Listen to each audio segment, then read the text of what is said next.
Bismillahirrahmanirrahim. Assalamualaikum warahmatullahi wabarakatuh. Nama saya Agi Setia Bazaryadi, NIM 5301011942. Ini saya mengambil PPT pertemuan pertama dengan tema Sumbangan Kebudayaan Islam terhadap Kebangkitan Dunia Eropa atau Dunia Barat, guna untuk memenuhi ulangan tengah semester mata kuliah Sejarah Peradaban Islam Modern. Bagaimana pertemuan kebudayaan Islam dengan kebangkitan dunia Eropa bertemu? Di sini dijelaskan bahwa pertemuan kebudayaan Islam dengan kebangkitan Eropa terjadi karena interaksi dan asimilasi antara umat Islam dengan dunia luar atau dunia Eropa. Terjadinya interaksi bukan hanya melalui perdagangan, namun melalui kebudayaan, peperangan, hubungan diplomatik, bahkan sampai pendidikan. Pada masa dinasti Umayyah dan dinasti Abbasiyah, interaksi Islam dengan dunia luar semakin masif karena luas daerah kekuasaan mereka menjadi hal pokok untuk terjadinya interaksi tersebut. Maka tidak dapat dicegah, bahkan tidak dapat ditolak interaksi tersebut. Pada masa Khalifah Harun ar-Rasyid dan Khalifah al-Ma'mun, hubungan dengan negara-negara lain semakin diperkuat karena puncak kejayaan pada masa itu terdapat pada Baitul Hikmah, yaitu bangunan yang menjadi pusat di kota Baghdad, pusat dari ilmu-ilmu tentang pengetahuan, ilmu-ilmu pengetahuan. Sehingga dari Baitul Hikmah ini mempunyai daya tarik, seperti ada magnet di dalam Baitul Hikmah untuk menyeret atau masyarakat Eropa tertarik dengan belajar di Baitul Hikmah ini. Seperti yang saya katakan tadi, terjadinya interaksi bukan hanya melalui perdagangan, namun melalui kebudayaan dan peperangan. Apa contohnya? Contohnya yaitu Perang Salib. Karena pada Perang Salib ini, kebudayaan Islam dengan kebudayaan luar itu bertemu, sehingga orang-orang Eropa yang terlibat dalam Perang Salib tersebut sampai mengambil atau meniru unsur-unsur kebudayaan tentang Islam. Seperti itu.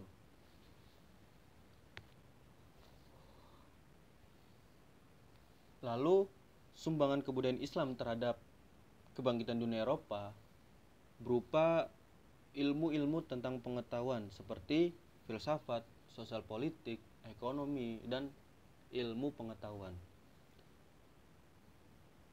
Dari ilmu tentang filsafat, pemikiran tokoh-tokoh muslim seperti Al-Kindi, Al-Farabi, Ibnu Rushd, Ibnu Sina, Ibnu Tufail, dan lain-lain, karya-karyanya telah diakui dan dijadikan rujukan oleh filsuf-filsuf barat.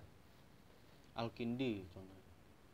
Al-Kindi lebih dari 200 bukunya diakui dan dijadikan rujukan oleh filsuf-filsuf barat. Dua, Al-Farabi.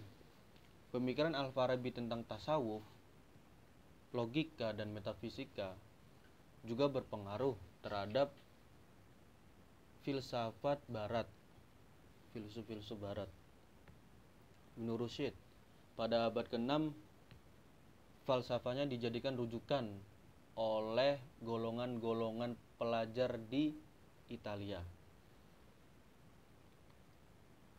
Lalu sumbangan ilmu pengetahuan atau kebudayaan Islam terhadap kebangkitan dunia Eropa yaitu berupa ilmu sosial politik.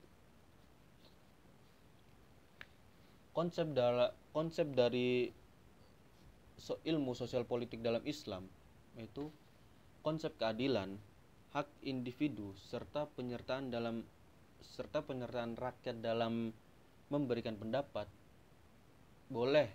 diperbolehkan dalam Islam. Lalu etika peperangan, pemberian layanan yang baik terhadap tawanan serta perlindungan nyawa terhadap anak-anak, orang tua, bahkan sampai wanita tetap dijaga.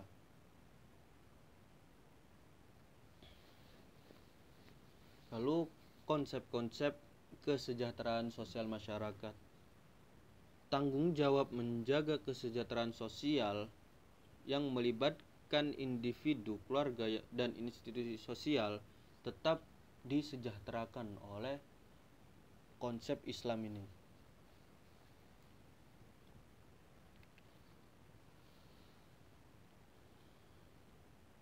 Lalu pelayanan yang sama terhadap kaum perempuan, terutama tugasnya dalam merawat dan menjaga keluarga, masyarakat, bahkan sampai negara.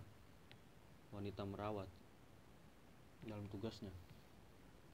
Lalu konsep kehidupan sosial yang toleran, harmonis, serta nilai-nilai musyawarah mufakat.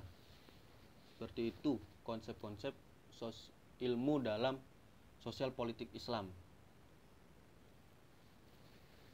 Lalu sumbangan kebudayaan Islam terhadap kebangkitan dunia Eropa berupa ilmu ekonomi. Pemikiran atau tokoh-tokoh pertanian dalam Islam yang mempengaruhi pertanian Eropa adalah Ibnu Baitar dan Al-Ghafiqi. Pengaruh Islam dalam pertanian Eropa bisa kita lihat dalam aktivitas penanaman sekoi, padi, tembakau, dan aprikot dan limau. Lalu cara menanam tebu. Kemudian sistem penampungan air. Kegiatan perekonomian Eropa selanjutnya dipengaruhi oleh kegiatan perekonomian dalam Islam seperti kegiatan perdagangan, perindustrian, teknologi pertanian, dan sistem pengairan.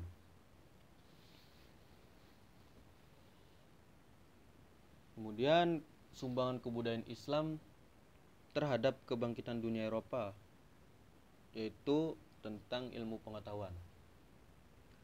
Dalam ilmu pengetahuan ini mempunyai beberapa bidang-bidang lagi seperti bidang matematika, astronomi, bahasa Arab dan kesusastraan Islam, pelayaran dan pengembaraan, musik, kesenian Islam, dan lain-lain. Dalam ilmu bidang matematika ini,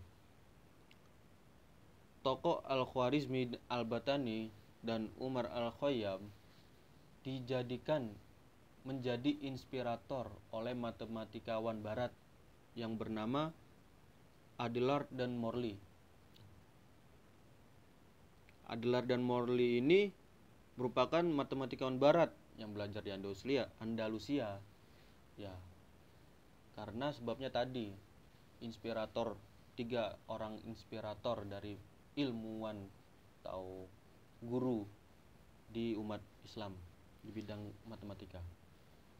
Lalu bidang astronomi. Tokoh-tokoh astronomi dalam Islam yang berpengaruh pada perkembangan astronomi barat adalah Abu Mas'ar Khwarizmi, Ibnu Al-Zarqiyali, Al-Biruni, Abu Barokat Al-Baghdadi, Abdurrahman Al-Sufi, Al-Kindi, Al-Tusi, dan Al-Batani, lain-lain lagi. Bahkan istilah astronomi barat sampai menyerap istilah astronomi dalam Islam seperti Al-Sumud dan Nadir. Lalu ilmu bidang bahasa Arab dan kesusastraan Islam. banyak sekali karya-karya kesusastraan Arab Islam yang diterjemahkan oleh yang diterjemahkan yang diterjemahkan bahasa Eropa, seperti karya Hikayat 1001 Malam.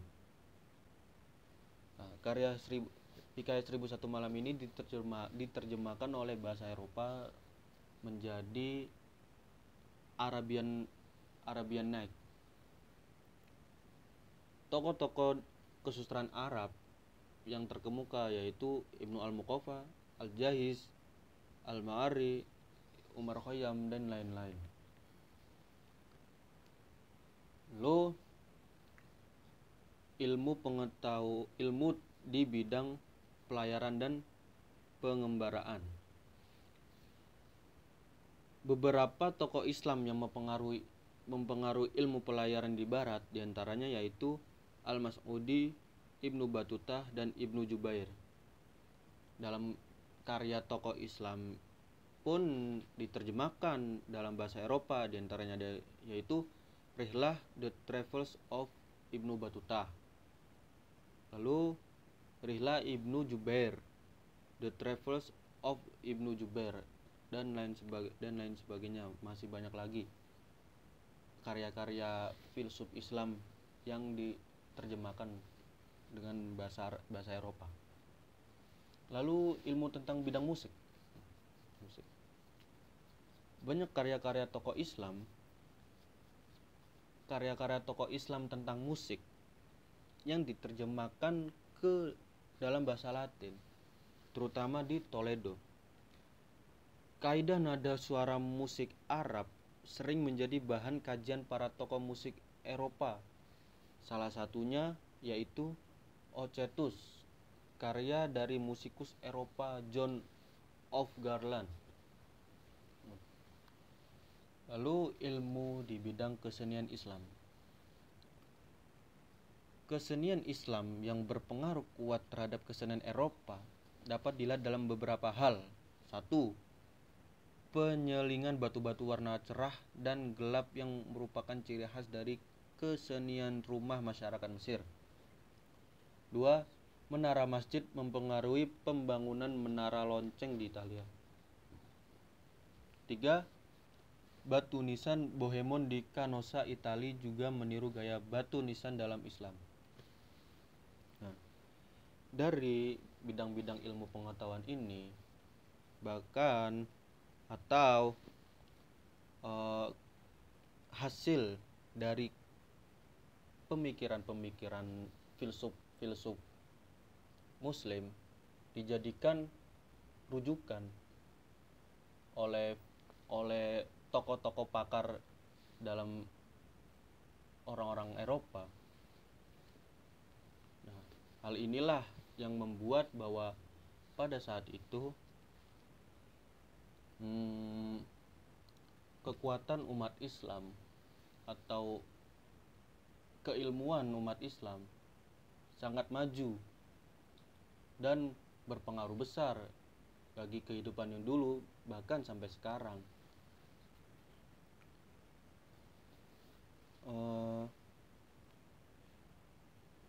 Dari sinilah umat Islam harus sadar bahwa para filsuf ilmuwan Islam terdahulu mempunyai aspirasi yang sangat besar bagi kehidupan sampai sekarang. Ya karena tadi dari pemikiran-pemikirannya, buku-buku yang karya-karya yang telah diciptakan itu dijadikan rujukan. Nah, lalu bagaimana caranya umat Islam saat ini mengembangkan lagi perkembangan dalam bidang-bidang ilmu pengetahuan? Kita dapat melihat inti-inti pemikiran dari Al-Kindi, Al-Farabi, bagaimana caranya itu kita dapat lihat di dalam beberapa karya-karyanya yang telah dijadikan rujukan oleh ilmuwan-ilmuwan barat. Terima kasih. Sekian, terima kasih.